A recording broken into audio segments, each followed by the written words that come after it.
Stock మార్కెట్లు భారీ నష్టాల్లో కొనసాగుతున్నాయి. అంతర్జాతీయ పరిణామాలతో స్టాక్ మార్కెట్లు అల్లాడుతున్నాయి. సూచీలు 1000 పాయింట్ల నష్టాల్లో కొనసాగుతున్నాయి. సో మార్కెట్లు ఈ విధంగా నష్టాల్లో స్టాక్ మార్కెట్లు కూరుకుపోవడానికి కారణాలు విశ్లేషించడానికి మనతో పాటు బిజినెస్ అనలిస్ట్ రత్నాకర్ గారు ఉన్నారు. రత్నాకర్ గారు నమస్తే. నమస్కారం అండి. ఈ మార్కెట్లు ఈ విధంగా పడిపోవడానికి కారణం ఏంటంటే రెండండి. ఒకటి ఎనీవే మనం 2-3 రోజుల నుంచి మాట్లాడుకుంటున్నాం geopolitical concerns. US Donald Trump గారి స్టేట్మెంట్ ఫర్ ఎక్వైరింగ్ గ్రీన్లాండ్ అండి and reviving tariff. Surprisingly European Union మీద టారిఫ్ వేశారు. 1 ఫిబ్రవరి నుంచి 1 జూలై నుంచి is increasing tariffs in European Union. Second, మీకు తెలుసు కదా, ఇది ఈ global push across the world అంటే యుఎస్, హాంకాంగ్, షాంఘై ఇవన్నీ కూడా they started depleting across the world. That resulted FIs worry అవుతున్నారు చాలా మంది. FIs has bin net sellers అండి. 1,60,000 crores they pulled out and నిన్న ఇవాళ కలిపి 2,938 crores పుల్ అవుట్ చేశారు ఓవరాల్ గా. They pulled out, they selling very fast actually. దీని వల్ల రూపీ కూడా లో అవుతుంది. అందరు కూడా సేఫ్ హెవెన్ పెట్టి గోల్డ్ వైపు వెళ్ళడం వల్ల గోల్డ్ ఇంక్రీజ్ అవుతుంది. మార్కెట్స్ ఆర్ టర్నింగ్ నెగిటివ్ అండి. అంటే దిస్ పర్టికులర్ సిచ్యువేషన్ ఇంప్రూవ్ అవుతుంది తప్పించి markets may not come back to normalcy.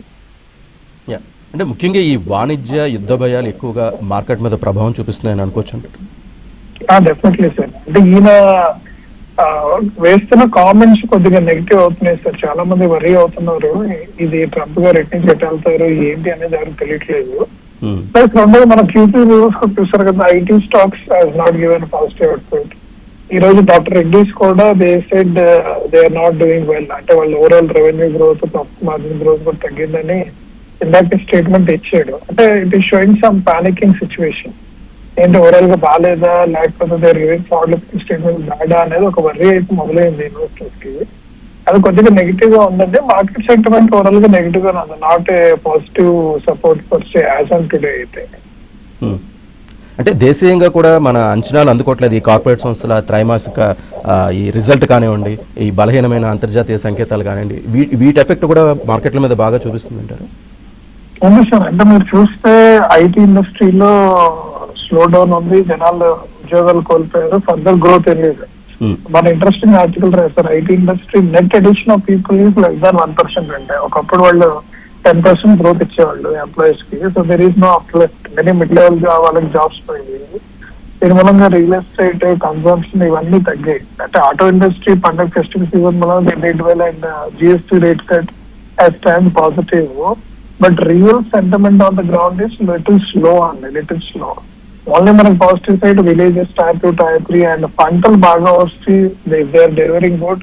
That is helping country కి టు మూవ్ అనే positive side. But overall growth in the country has been very slow in certain sectors అండి. అందుకని అది కొద్దిగా forward look statement చూస్తే even Indian market is not showing very positive outlook అనమాట. And global market ఈ geo political issues వల్ల కూడా negative ఉంది.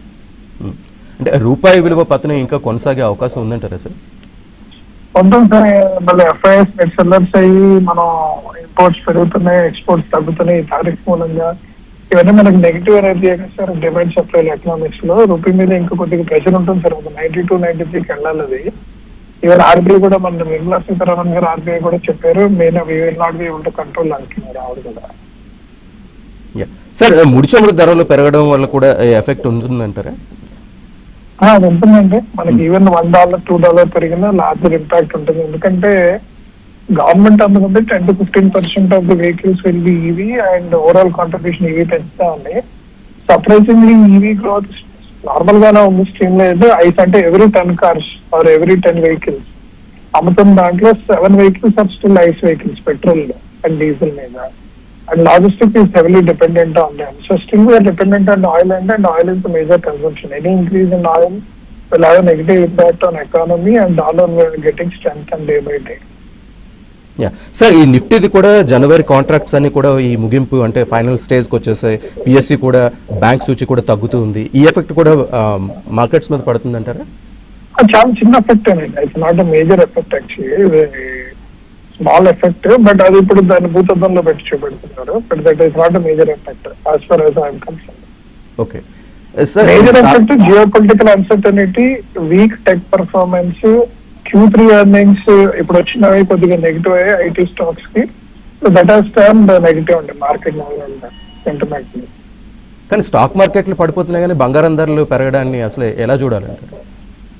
సార్ మార్కెట్ పడినప్పుడు మీరు కాంట్రాస్ట్ చూస్తే బంగారం ధరలు పెరుగుతాయి సార్. ఎందుకంటే people look for safe haven కాబట్టి they look at gold as a good opportunity compare to stock market. Stock market పెరిగినప్పుడు గోల్డ్ తగ్గుతుంది, గోల్డ్ పెరిగినప్పుడు స్టాక్ మార్కెట్ పడినప్పుడు గోల్డ్ పెరుగుతుంది. ఇది న్యాచురల్ టెండెన్సీ మీరు లాస్ట్ 3-4 years చూస్తారు. ఓకే సార్, ఇలాంటి సమయంలో ఈ పెట్టుబడిదారులు అసలు ఎలాంటి నిర్ణయం తీసుకోవడం బెటర్ అంటారు? సార్ వెయిట్ అండ్ వాచ్ అండి, కాషియస్ మోడ్ అనే చెప్తాను నేను. Not recommending any positive side of negative side.